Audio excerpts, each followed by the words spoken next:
ବ୍ରତୋପନୟନ ବ୍ରତଘର।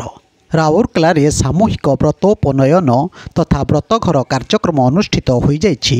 କୋଏଲନଗର ସ୍ଥିତ ଶ୍ରୀ ଶ୍ରୀ ଆଖଣ୍ଡଳମଣି ଓ ଶ୍ରୀ ଶ୍ରୀ ଜଗନ୍ନାଥ ମନ୍ଦିର ପ୍ରାଙ୍ଗଣରେ। ଏହି ବ୍ରତୋପନୟନ କାର୍ଯ୍ୟକ୍ରମରେ ରାଉରକେଲା, ବଣେଇ, ଛତିଶଗଡ଼, ଦଳପୋଷ, ଫର୍ଟିଲାଇଜର, ଟିସ୍କୋ, ଝିରପାଣି ଅଞ୍ଚଳର ପ୍ରାୟ 15 ଜଣ ଗରିବ ବ୍ରାହ୍ମଣ ପିଲାଙ୍କର ରୀତିନୀତି ଅନୁଯାୟୀ ବ୍ରତୋପନୟନ କରାଯାଇଥିଲା। ଏହି କାର୍ଯ୍ୟକ୍ରମରେ ପୂଜକ ଭାବେ ଉପେନ୍ଦ୍ର କୁମାର ନନ୍ଦ, ନିଗମାନନ୍ଦ ପଣ୍ଡା, ସଞ୍ଜୟ ଶତପଥୀ, ଗଣେଶ ଚନ୍ଦ୍ର ଦାସ, ରୁଦ୍ରପ୍ରତାପ ଶତପଥୀ, ମୀନକେତନ ମିଶ୍ର, ସାମନ୍ତ କୁମାର ଦାସ, ସୁକାନ୍ତ ପଣ୍ଡା, ମହେଶ୍ୱର ପଣ୍ଡା, ଅନିରୁଦ୍ଧ ପଣ୍ଡା ପ୍ରମୁଖ ଦାୟିତ୍ୱ ତୁଲାଇଥିଲେ। କାର୍ଯ୍ୟକ୍ରମ ପରିଚାଳନାରେ କଳିଙ୍ଗ ବୈଶ୍ୟ ସମୃଦ୍ଧି ମହିଳା ସଂଘ, କୋଏଲନଗର ମହିଳା ସମିତି, ପୁଷ୍ପାଞ୍ଜଳି କମିଟି ପ୍ରମୁଖ ସହଯୋଗ କରିଥିବା ବେଳେ କୋଏଲନଗରର ଯୋଗ ପରିବାର ତରଫରୁ ପଣା ବଣ୍ଟନ କରାଯାଇଥିଲା।